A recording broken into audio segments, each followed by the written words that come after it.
Have you ever wondered why bus shelter seats are always curved, so you can't sit on them nicely? Or why you can't move between carriages on the underground? Or even why trains have to go so slowly when it's hot?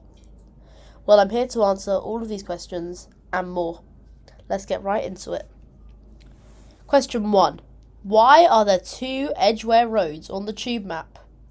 If you ever looked closely enough at a tube map, you'll see that there are two stations marked as Edgware Road, one that serves the Bakerloo line and the other that serves the Circle, Hammersmith City and District lines. Well, the answer to why this happens goes back to when the Underground was first being made, and there were many companies competing with different lines. One company, called the Underground Electric Railways Company of London, also known as the UERL, made the Bakerloo line, then called Bakerloo Street and Waterloo Railway. The Hammersmith City line was made by the Metropolitan and Great Western Railway companies. The Circle and District lines weren't open. Both the UERL and the Metropolitan decided to both call their stations in the north of London Edgware Road.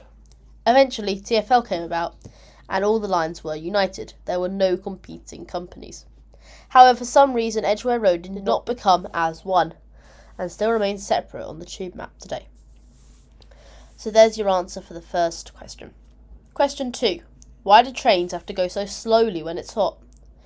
So this answer has to do with the science of the tracks. Modern tracks use continuous welded rail rather than jointed track. This means there are no spaces for expansion when it's hot.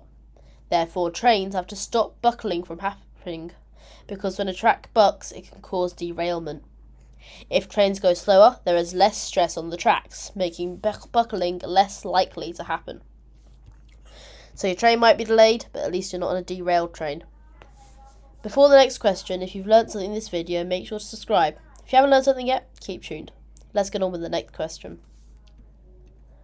Why are bus station seats curved? The answer to this one is quite simple. It's for efficiency. Curved seats make you not sit down properly, as the bus will come quite quickly. This makes it cheaper to make and is unnecessary for longer chairs. Question 4. Why don't you have to have seatbelts on the bus?